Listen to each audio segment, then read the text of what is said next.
Bonjour à tous. Dans cette vidéo, je vais vous parler de la blessure d'humiliation. Cette blessure, elle m'intéresse particulièrement dans la mesure où elle est directement connectée avec le sujet de l'estime de soi, qui est un sujet qui m'est cher. Alors, je vais m'appuyer sur l'ouvrage de Louise Bourbeau, Les 5 blessures de l'âme, dans lequel elle parle notamment de cette blessure. Alors, selon Louise Bourbeau, toute blessure est déjà inscrite dans l'âme au moment de la conception de l'enfant. De plus, elle dit également que les enfants et les parents partagent en général les mêmes blessures. Alors, qu'est-ce qu'une blessure de l'âme? Une blessure de l'âme, c'est une douleur émotionnellement vive que l'on ressent au cours d'une relation dans laquelle l'un de nos besoins essentiels n'est pas satisfait, ce qui va nous conduire à nous accuser, à nous juger, ou bien à accuser ou à juger l'autre. C'est également un chaos émotionnel que l'on vit seul, parce qu'on n'est pas conscient de ce qui nous fait si mal et donc il nous est difficile d'en parler. Et c'est dans ce chaos émotionnel que va s'enraciner la blessure. Alors, qu'est-ce qui fait qu'une blessure se réveille, quelle qu'elle soit? Alors, en général, si tout se passe bien à la naissance, l'enfant se sent plutôt bien, ses besoins fondamentaux sont comblés. Puis, en général, il est fréquent que l'enfant vive une situation dans laquelle, bon, il sera lui-même, hein, comme beaucoup d'enfants assez spontanés, mais situation qui va l'amener à vivre une souffrance, hein, qui sera source de souffrance. Et là, c'est ce qu'on appelle l'éveil de la blessure. Et l'enfant va réagir à cette situation avec contrôle ou avec impuissance, en étant soit dans l'accusation ou dans le jugement de soi. Et pour ne plus souffrir, il va en fait adopter des comportements qui vont être contraires à ses besoins et il va porter ce que Louise Bourbeau appelle un masque. Jung parlait lui de persona. Et le masque correspond en fait à des comportements et à des attitudes qui vont servir à l'enfant à se protéger contre la souffrance qu'il est en train de vivre. Ainsi, un masque est donc un mécanisme de défense qui est mis en place donc dans l'enfance pour nous éviter de trop souffrir et assurer notre survie. C'est également un comportement ou une attitude automatique que l'on adopte pour cacher une douleur émotionnelle inconsciente. C'est également une partie de notre ego qui nous empêche d'être nous-mêmes, d'exprimer notre vulnérabilité et par le fait même notre individualité. Venons-en maintenant à la blessure d'humiliation. Cette blessure, elle renvoie au fait de se sentir humilié, abaissé, rabaissé, honteux, mortifié, vexé, dégradé, et en particulier sur le plan physique. Le masque de la blessure d'humiliation est ce que Louise Bourbeau appelle le masochiste. Le masochisme, c'est le comportement d'une personne qui trouve de la satisfaction, voire même du plaisir à souffrir. Le masochiste, il recherche la douleur et l'humiliation, et ce, la plupart du temps de façon inconsciente. Il s'organise pour se faire mal ou se punir avant que quelqu'un d'autre ne le fasse. Alors, selon la gravité de la blessure et l'intensité de la douleur, le masque peut être porté très peu ou très souvent. Alors, quelle est l'origine de la blessure d'humiliation? Cette blessure, elle commence à se faire sentir, ou en tout cas, elle se réveille entre 1 et 3 ans. Elle est surtout rattachée au monde physique, c'est-à-dire celui de l'avoir et du faire. Elle s'éveille au moment du développement des fonctions du corps physique, période où l'enfant apprend à manger seul, à être propre, à aller aux toilettes seul, à parler, à écouter et à comprendre ce que les adultes lui disent. L'éveil de la blessure se produit au moment où l'enfant sent qu'un de ses parents a honte de lui ou a peur d'avoir honte parce qu'il est sale ou parce qu'il cause un dégât, notamment si ça se produit en public ou en famille. Et l'enfant se sent alors rabaissé.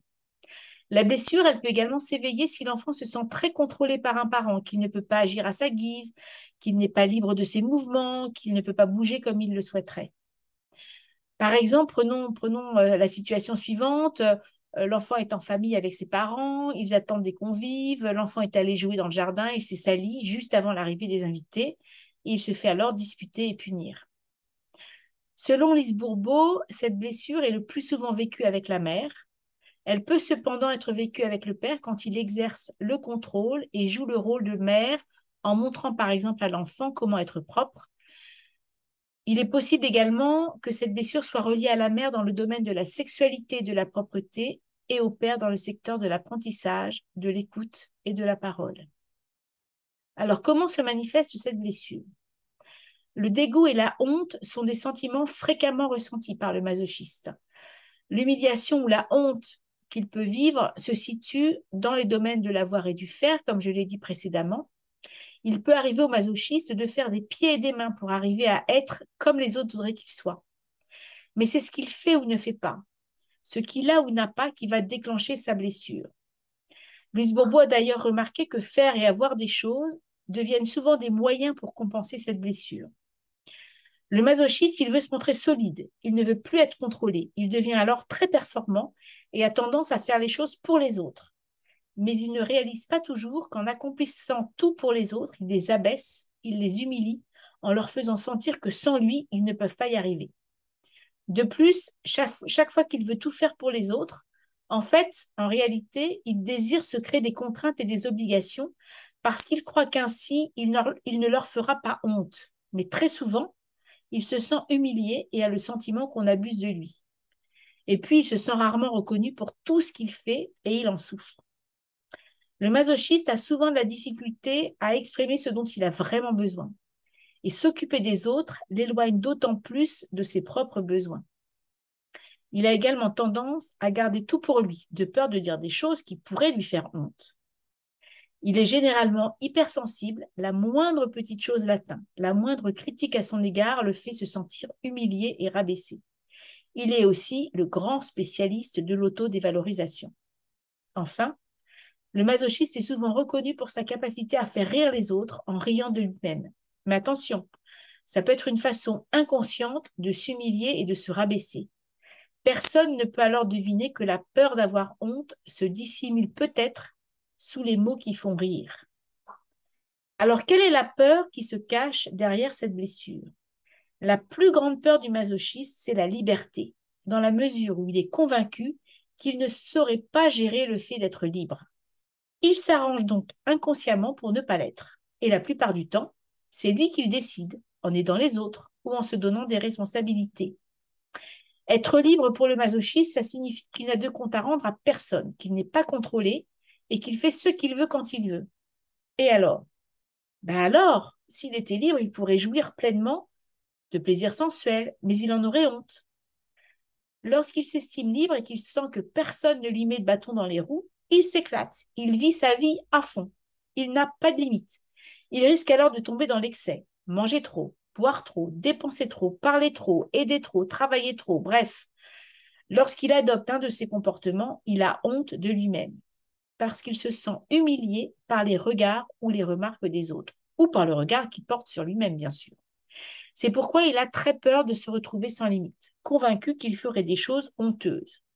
De plus, il croit qu'en adoptant de tels comportements, il ne serait plus utile aux autres. C'est la raison pour laquelle le masochiste a tendance à écouter les besoins des autres avant les siens, à s'y soumettre, à prendre la responsabilité des autres, brimant ainsi sa propre liberté.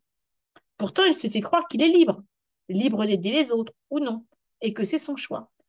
Il se berce d'illusions, pensant qu'il fait les choses avec plaisir, sans avoir vérifié au préalable si c'était vraiment le cas.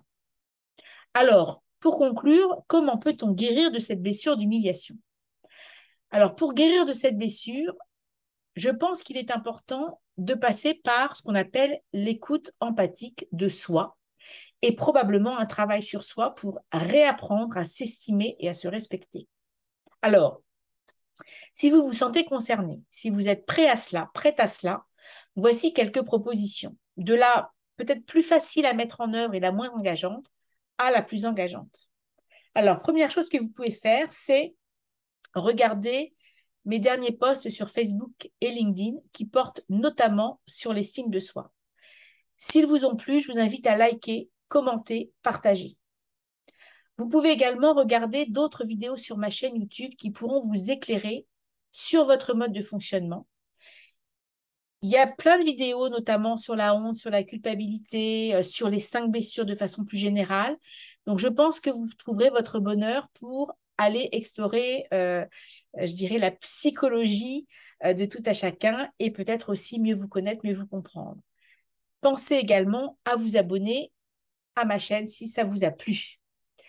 Vous pouvez également vous procurer mon petit livre de l'estime de soi aux éditions First et bien sûr faire les tests et les exercices. Vous pouvez également vous inscrire à la formation en e-learning que j'ai créée il y a quelques mois qui s'appelle 6 mois pour booster l'estime de soi. Formation que vous pourrez suivre à votre rythme, qui comprend énormément de vidéos, d'exercices, de petits tests pour justement vous aider à renforcer l'estime de soi. Vous trouverez le lien vers cette formation sous la vidéo. Vous pouvez également, si ça vous intéresse et mieux vous connaître, prendre rendez-vous avec moi pour passer le questionnaire MBTI et découvrir votre type psychologique. Vous pouvez vous inscrire au parcours collectif consacré à l'estime de soi que je vais lancer à partir du mois de novembre. Donc, pour plus d'informations, là encore, je vous invite à me suivre sur les réseaux sociaux. Vous pouvez également me contacter par mail ou par téléphone.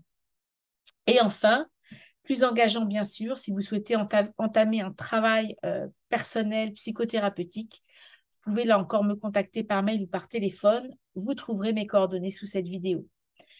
Je vous remercie d'avoir pris le temps d'écouter, de regarder cette vidéo qui, j'espère, vous aura été utile. Et à nouveau, si cette vidéo vous a plu, je vous invite à aller regarder les autres vidéos sur ma chaîne YouTube et surtout à vous abonner et à partager largement. Merci à tous et je vous souhaite une excellente journée.